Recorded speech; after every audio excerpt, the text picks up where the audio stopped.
I've often said in my videos that my heart really lies in the cockpit of a Mark I Range Rover. That is true. There is another cockpit where my heart lies, and whenever I see one of these vehicles, my heart does a little flip. My name is Andrew St Pierre White. Join me as I build four-wheel trucks and travel to the remotest parts of the world. I'm a prisoner of this hill. It's of course the Mercedes Geländewagen, the G-Wagen from Graz in Austria. I won't do the accent. There's something about this vehicle, and I remember it would have been about 2012, I built one for a client. He'd bought a brand new 300 GD Professional, and I took the opportunity to do a review on it.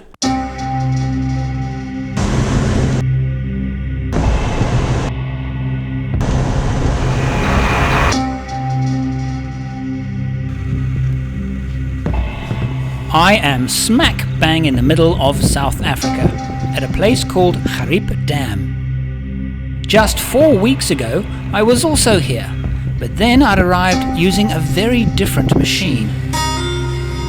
I'm going to be stopping tonight at a place called Gariep. Gariep is a world-famous gliding area. Then I came to do some gliding. But today I'm here to drive one of my favorite four-wheel drives. Gariep Gliding Center is completely deserted. The dozens of German pilots that flock here every year have all gone back to their rainy skies.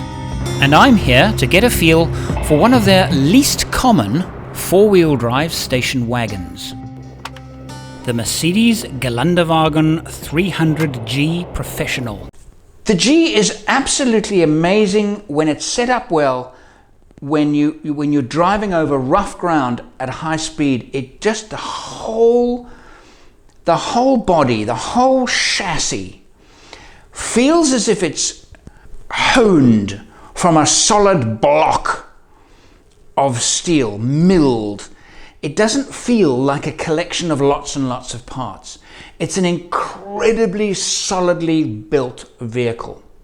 When I speak of G-Wagen, of course, I'm talking about the 461 series or the 460 series. These are the series built really as the most basic utilitarian vehicles, and the derivatives of those are made for the military very successfully.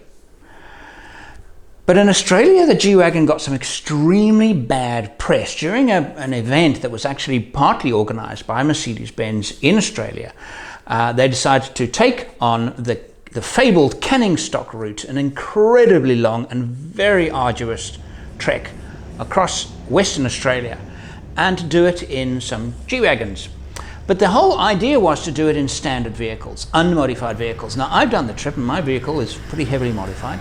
If my own vehicle could do it in standard form, yes, it could do it in standard form. That's what it's built for. And the G-Wagen is also built to do it in standard form. But the bad press came because they had a lot of shock absorber failures and a few other failures too. But they were driving the 463 series. The 463 is designed mainly for city streets and urban driving. It's not really it's got quite a bit of good off-road performance, but it's not an overlander. It's just not an overlander. And yet they did this trip in those stock vehicles. So let's put that bad press in perspective. They were stock. How many stock vehicles do the trips like the canning stock? Hardly any. And those that try it, generally speaking, don't make it. So that bad press was actually unfair.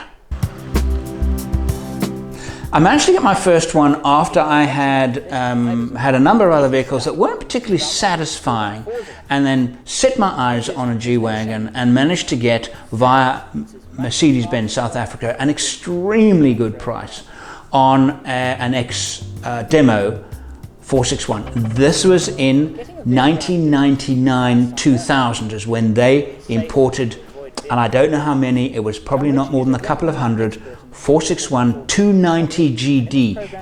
and it had an automatic gearbox. The first time I'd ever driven an automatic gearbox that was nice to drive off-road, because up to then almost all of them were awful off-road. They would surge, they were difficult to control, you had to use a lot of left foot braking to control them off-road and to drive them extremely slowly or down very, very steep banks. They were awful. Not the G-Wagen. It had a lock-up system on its gearbox, which is actually reasonably commonplace on four-wheel drive with auto boxes these days. And if I look back, the G-Wagen was a lovely instrument to use for teaching. The reason being is because at this time I was already a bit of a personality in the South African four-wheel drive community. And if I drove a Toyota, I was a Toyota man. If I drove a Land Rover, I was a Land Rover man. I couldn't really be a Mercedes man because Mercedes didn't really make any off-road vehicles. The M-Class wasn't an off-road vehicle, and of course they didn't have any pickups. So Mercedes they had the G-Wagen, which you couldn't get, was a stupid price, but it was lovely, but very agricultural. So it wasn't popular, it was terrible value for money, as it is today. As great as the G-Wagen is, it is stupid value for money. I'd buy one tomorrow because I know what they're about. I just understand what they're about and what they're capable of. And they're absolutely wonderful. And worth the money when compared to, say, Land Cruiser 70 Series? Absolutely. But you've got to love it. So my first one I used a lot for teaching, recovery. I did a thing on axle differential locks, and of course it was at the time the only vehicle available with both a rear and front locker. We had a very pleasant, if a little bit wet. So it was really good at that, and on my expedition into Botswana it proved a fantastic mount. One little story, and in fact it's tape project working in the wilderness. The idea was to create a video about overlanding, how to go overlanding, and we did that.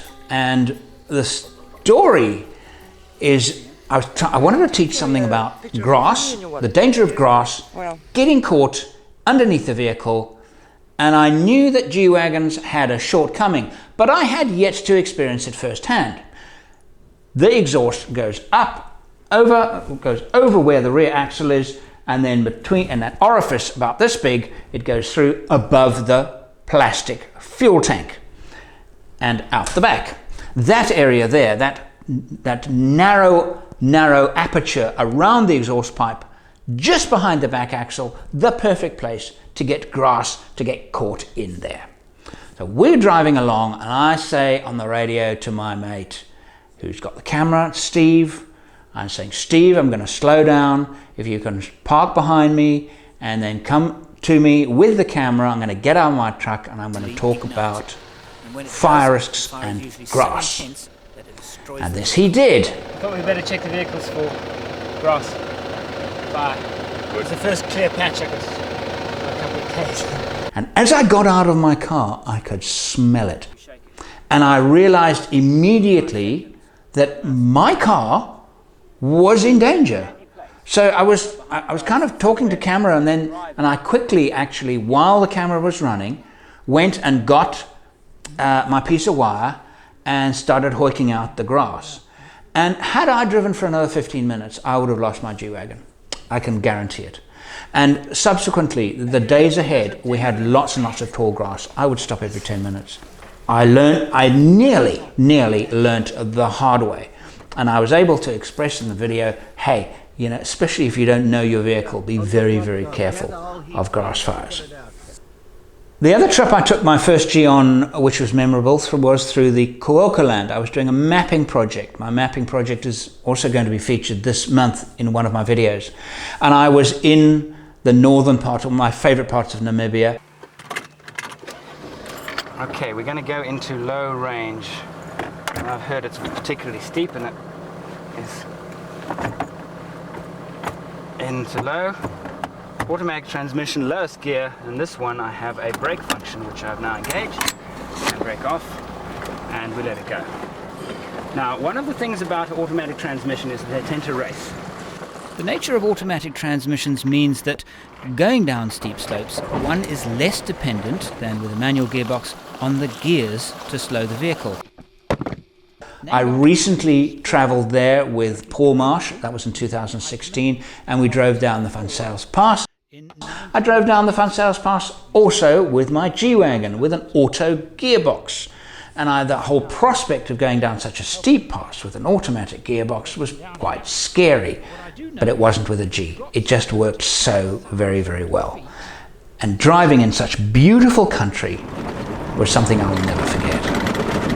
These corrugations, you better turn off the camera while I replace my teeth. My normal pressures here are 2.8 bar. I'm going to go down to 2.2 and do that with all the tires, about 10 to 15% of the pressure.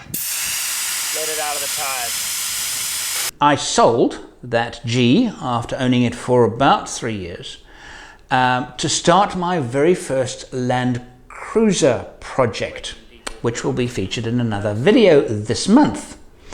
But I did get a second G after that Land Cruiser. But this one I got from somebody who was living in Lesotho. He had imported it himself. It was only 3 years old, and it was a NATO spec. Wind-up windows, very, very basic. The raised suspension, the narrower steel wheels. It was a better car. The G-Wagen is better in its basic form than when tarted up. My first one had 15-inch rims, which were made from margarine. The only time I've ever damaged rims was that vehicle, and I damaged 2 of them because they were so weak. They were so soft. My second G had very plain, quite ugly steel rims, narrower, but 16-inch, the proper size. Everything about that vehicle was better. And in fact, it was so good off-road. I have never owned since a vehicle that was that good off-road. And I took it down to my mate's place. Stony Ridge in KwaZulu-Natal was a favorite place that I would go and visit. And I had to get rid of it because it was illegal for me to import it from Lesotho in South Africa. And so I had the vehicle for 2 years, and then eventually actually had to take it back to Lesotho to sell it. So I thought, before I sold it, let's give it a really good run. And we shot a project of deep water wading, which the G is pretty good at, and it performed brilliantly. And there were times when John would drive through this mud hole in a 6-wheel drive Argo, looking behind him. You can see him here, looking behind him. He's expecting me to get stuck. And that G-Wagen with those skinny tires was absolutely brilliant off-road. Its climbing ability, its traction in all kinds of terrain was absolutely wonderful. Whether I will ever own something quite that good again, I don't know. I also did a road test with my second G that appeared in a television show. I actually shot that one particularly specifically for a TV show. Rear differential lock, hydraulic. It's a relic of the military designs that Sterpoch were involved in, and that's the front one, also hydraulic. I did a road test of the 290 GD, even though at that time, when it was broadcast in 2006, that vehicle was no longer available new in South Africa. So here in Australia, we're quite lucky. We can buy the 300, it's the 300 Professional. It's got the 3-litre turbo diesel motor. We can buy the Professional in its station wagon form. It's about $92,000. Or we can buy it in its pickup form. It's a single cab. Very tempting as a vehicle for a camper, but it's single cab, has to be compared to the Land Cruiser. It's comparable to the Land Cruiser single cab, but it carries an extra 1,000 kilograms of payload. Payload is everything. Payload is cost. If you can do a job once with one vehicle, it costs half the amount of doing the job twice with a vehicle that has half the payload. The G-Wagen has twice, almost, not quite, but almost twice the payload of a Land Cruiser. So if you look at its money, it's actually cheaper. It's cheaper to carry goods in a G-Wagen than it is in a Land Cruiser, because you can carry more. So while it's looked at, you've said, oh, it's terrible value, oh, that value for money. It's not. The chassis, if you look closely at the meat of a G-Wagen, it resembles some of the Nissan Patrols. It's built, beautifully built, stronger than a Land Cruiser, yes. So value for money, it's an interesting thing. But it is so utilitarian. The standard version doesn't even have rubber mats. Apart from the fact that I've owned 2 Geländewagens, the main reason is that it's universally respected as one of the outstanding off-road machines. It needs nothing more than that. I would love one. I would love one. The engine is Mercedes V6 3-litre turbo diesel. Produces 135 kilowatts at 3,800 RPM and 400 torques, all arriving before 2,600 RPM.